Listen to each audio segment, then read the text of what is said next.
就在不久，科学家打开西伯利亚的冰层后，当场向后退了3步。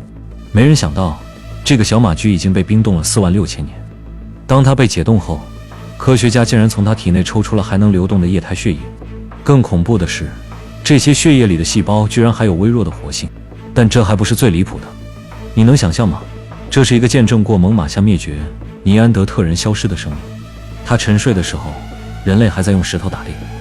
俄罗斯科学家更疯狂，他们把冰封300万年的细菌注射到老鼠体内，结果老鼠寿命延长了1倍。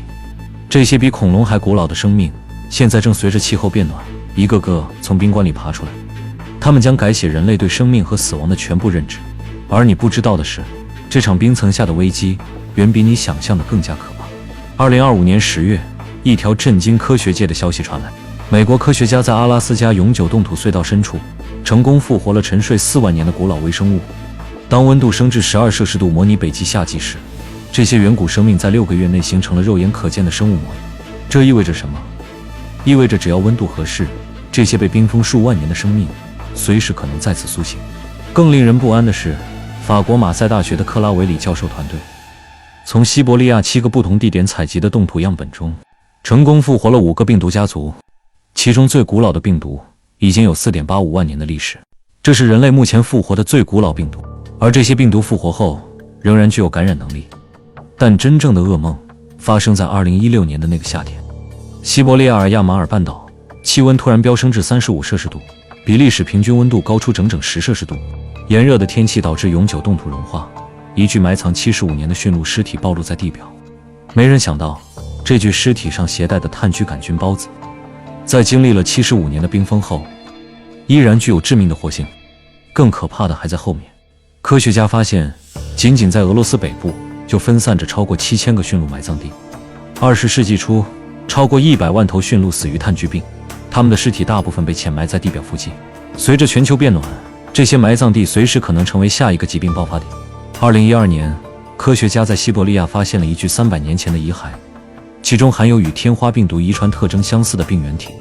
天花，这个曾经让人类闻风丧胆的恶魔，理论上在1980年就已经被彻底消灭。但谁能保证，在那些融化的冻土深处，不会有更多的天花病毒正在等待复活的机会？联合国在2025年1月发布的最新报告，更是给所有人敲响了警钟。北极地区覆盖着1400万平方公里的永久冻土层，包含数量难以想象的被冰封微生物。北极气温正以全球平均水平4倍的速度疯狂上升。据估算，每年因永久冻土融化释放的微生物数量可达4000万亿个。4000万亿，这是个什么概念？这个数字后面有21个零。法国艾克斯马赛大学的进化生物学家克拉维里教授说得更直接：永久冻土是微生物和病毒最完美的保护者。温度极低，没有氧气，完全黑暗。那些能感染人类或动物的致病性病毒，可能已经在古老的永久冻土层中保存了数万年，甚至包括过去曾导致全球性传染病的恶性病菌。而这些微生物，很多是我们人类从未接触过的。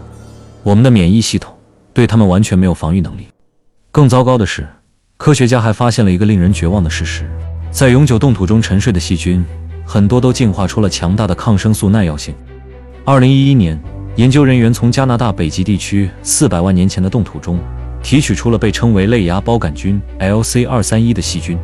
这种细菌对多种抗生素都有耐药性，而这种耐药性显然不是因为人类使用抗生素造成的，而是在数百万年的进化过程中，为了在极端环境下生存而自然形成的。想象一下，当这些携带超强耐药性的远古细菌被释放出来，我们现有的抗生素可能完全失效。这将是一场人类与远古病原体的不对等战争。但事情还在继续恶化。西伯利亚有一个被当地人称为通往冥界入口的巴塔盖卡深坑，这个深坑因气候变化导致永久冻土融化而逐年扩大，每年增长约10到30米。随着深坑的扩张，越来越多沉睡数万年的生物被重新暴露在阳光下。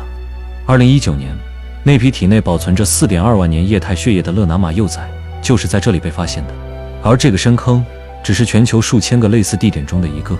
欧盟委员会联合研究中心发表在 PLOS 计算生物学上的研究更加令人不安。